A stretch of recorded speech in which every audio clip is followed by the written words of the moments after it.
All right, we're live. Well, I just want to first thank Mr. Roger, Chairman Roger, for giving me the honor and opportunity to be a speaker here. You're giving me 5 minutes. I appreciate it. At the awesome Delaware County GOP in the great state of Iowa. My name is Gary Barve. I am a huge supporter of our President Donald J. Trump, a proud Republican of the Republican Party that belongs to our President Donald J. Trump. And I'm officially running for President of the United States of America in the 2028 election to help President Trump make America great again, keep America great, and to help him save America. And I'm running because I love President Trump. I love our country, the greatest country in the world, the United States of America. I love our great American people, and I want to help President Trump make America great again, keep America great, and I want to help him save America. And I'll say this: I respect all religions, but I'm Christian. I believe in Jesus Christ as Lord and Savior. I believe the Bible is the Word of God. And I genuinely believe that Jesus Christ is with President Trump. Jesus Christ is with our country, the greatest country in the world, the United States of America. Jesus Christ is with you. Jesus Christ is with me. We're going to make America great again, keep America great, and we're going to save America. I'm going to cover one America First agenda issue, like I said to you, sir, and then I'm going to take any questions that you might have for me. Open book. We're live streaming this right now.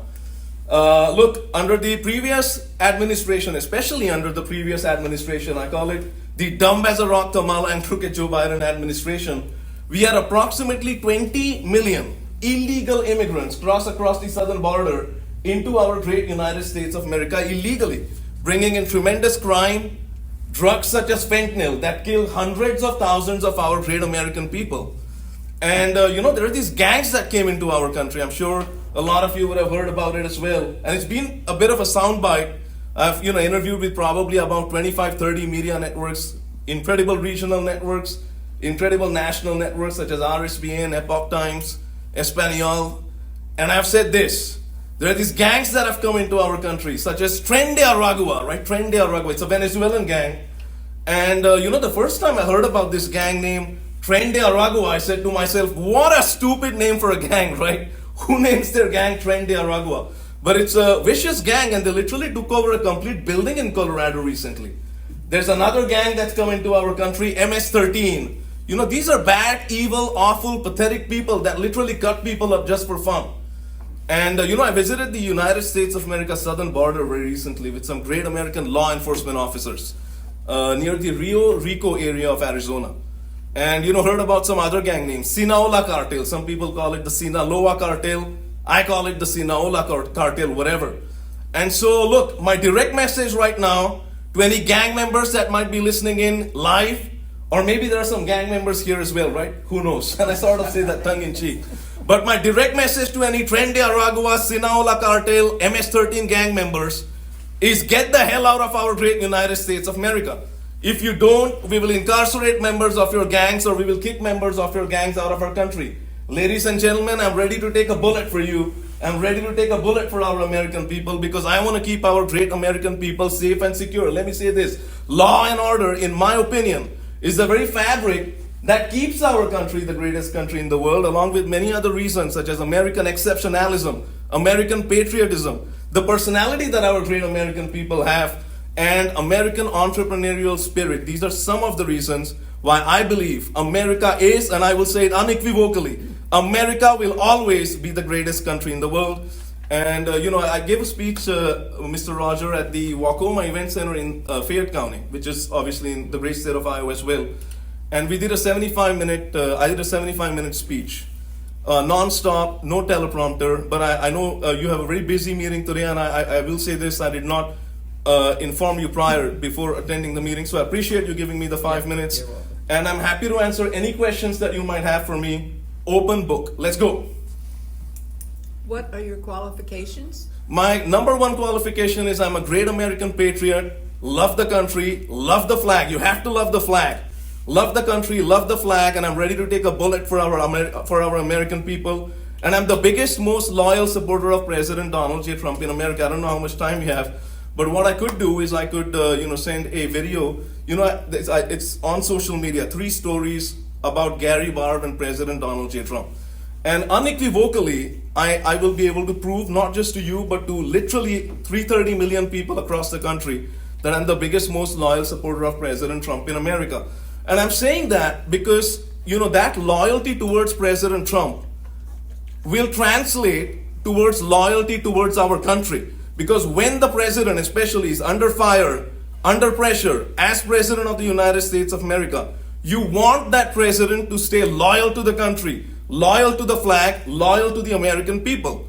And so that's why I say loyalty is a very important trait, and I've demonstrated it with a substantial sample space of time where people believe it like you wouldn't even believe it. And then the other thing I want to say is courage is very important, right? You want a president who will make courageous decisions for our country that are right for our country, irrespective of whether, I'll give you an example. I've just took on MS-13, Tren de Aragua, Sinaloa cartel. I will say this confidently. No one in the history of the country, on the planet really, on the political stage, has taken on gangs and cartels, MS-13, Tren de Aragua, Sinaloa cartel, in the manner in which I have done, on regional media, on national media, in the history of the country. And so I will say I'm, in my opinion, and I hopefully do not come across as a pompous guy. I'm not a pompous guy, I'm a nice guy, unless someone's running against me, right? Unless DeSanctimonious is running against me or whoever, right? Gavin Newsom, dumb as a rock, Kamala, whatever. But I believe I'm the most courageous person on the planet, and I don't say that on the political stage, and I don't say that as in a pompous way. I say it matter of fact because I really believe it. I do not have any Secret Service protection. I do not have, the personal finances necessary to be able to, afford personal security and things like that. I just do it because I love you guys and I love the country and I'm ready to take a bullet for you. And so these are some of the reasons, and I could go on and on. I want to respect Mr. Rogers' time window that he has given me, but I can go on, and I think we are approaching a stage where the great American people, especially in Iowa, all across the country, are beginning to believe in my candidacy. Like, it's tremendous, really. And so these are some of the qualifications, but I love the country. I think that's the number one qualification. Yes, ma'am. Yes, sir. I'll come to you right after. So Article 2, Section 1, 3 requirements to be... I satisfy them, yes. 35 years old and American citizen. I was born in... sorry, I didn't mean to interrupt you, but I understood the question. We're good. I'm. How old do you think I am? I don't know. It's a little bit of a risky thing to venture into a guess with that one, right? You could go politically conservative and say I'm 35. That'll be a political answer. Okay. But I am 40 years old. I turned 41 in just about a week. Okay. So I'm 40 years old, born in Summit, New Jersey in 1984, and I satisfy the third condition. I've been living in the United States of America for a long, long time. I was born in Summit, New Jersey, and I'm going to come to you right now. Sorry, give me one moment, please. I want to answer the question. So I was born in Summit, New Jersey in 1984. But unfortunately, I did not have the great honor of growing up in our great country, the greatest country in the world, the United States of America. My family relocated to India when I was about 4.5 years old. And, as soon as I completed my undergrad, I relocated back home to Massachusetts. I got my master's from Dallas, Texas, from SMU, ran for office in California, 2020 election, City Council, District 6. Santa Clara, Republican supporter of President Trump. I wore a red Make Santa Clara Great hat during that campaign. I had a tremendous result. And then I relocated to Lynchburg, Virginia. And, studied at Liberty University, completed one course there. And, one of the largest Christian schools in the country, Liberty University.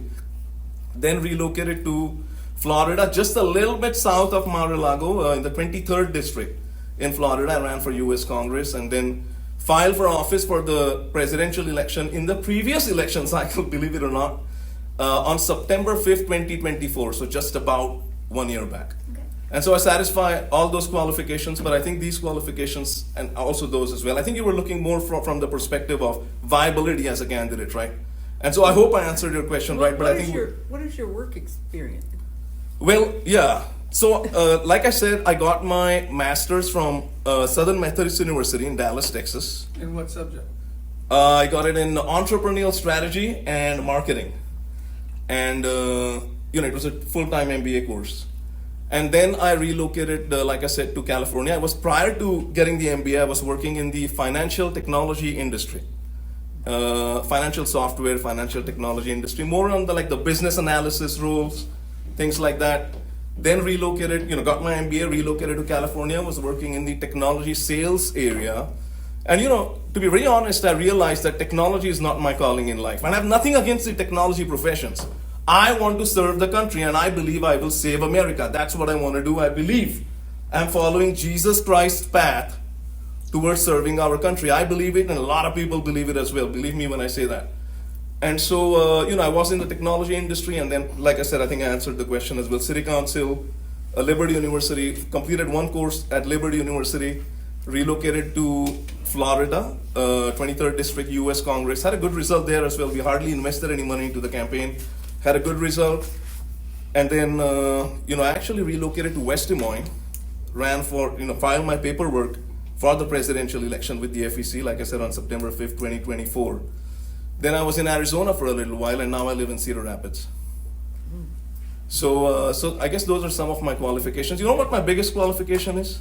I'm the best candidate interview in America, in my opinion, for the 2020 presidential election cycle. No, I say that. Let me say this. No, I say that, again, not in a pompous capacity, but I say that very simply because I feel if I get in front of 330 million American people, and I've interviewed with some of the largest media networks in the country, Right Side Broadcasting Network, the Epoch Times, a lot of networks, incredible regional networks that have viewership of like 100,000 people and things like that, live interviews.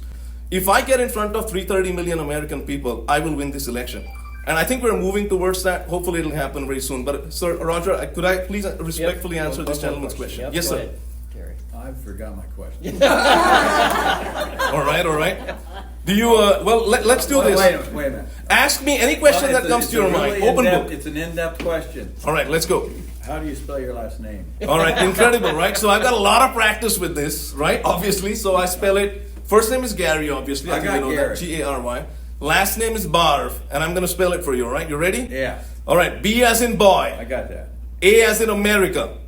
R as in Republican. V as in victory. E as in elephant.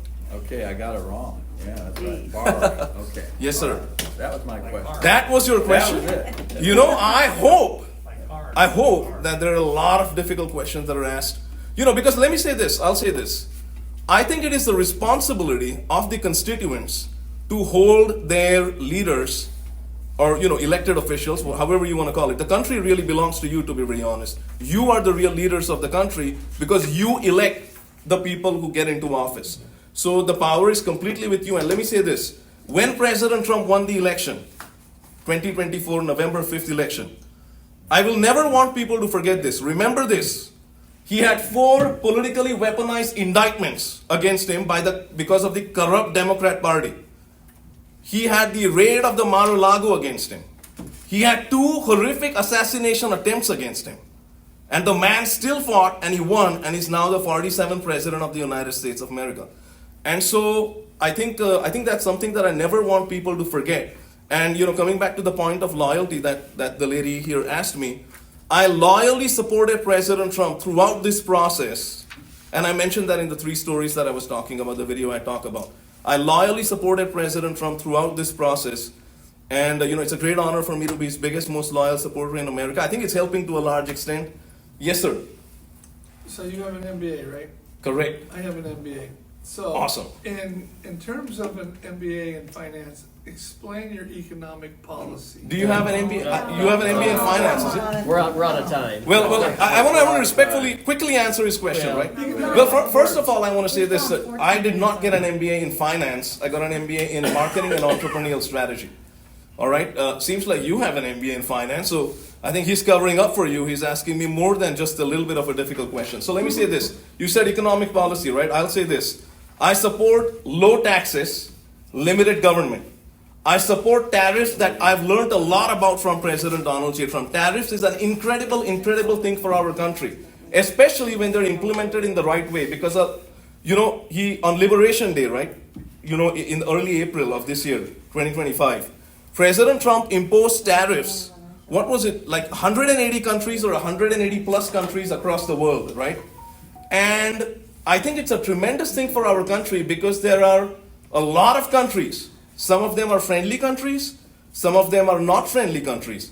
Many of these countries have been ripping off our great United States of America with large tariffs. And when you impose these tariffs to equalize, we are being very fair to these countries. Look, we have the leverage. We have the number one economy in the world. We have the number one military in the world. We have the number one exceptional American people in the world. I believe in American exceptionalism. I really, really believe it. I love the people. And so we have a lot of leverage, and I think tariffs is a tremendous, tremendous thing. And I'm sure you know exactly how tariffs work as well. I don't want to get into too much detail on that. I said I'll be brief about it. And so these are just some of the things about the economic policy that I believe. The other thing I will quickly say is I believe in drilling for oil and gas domestically in our great United States of America.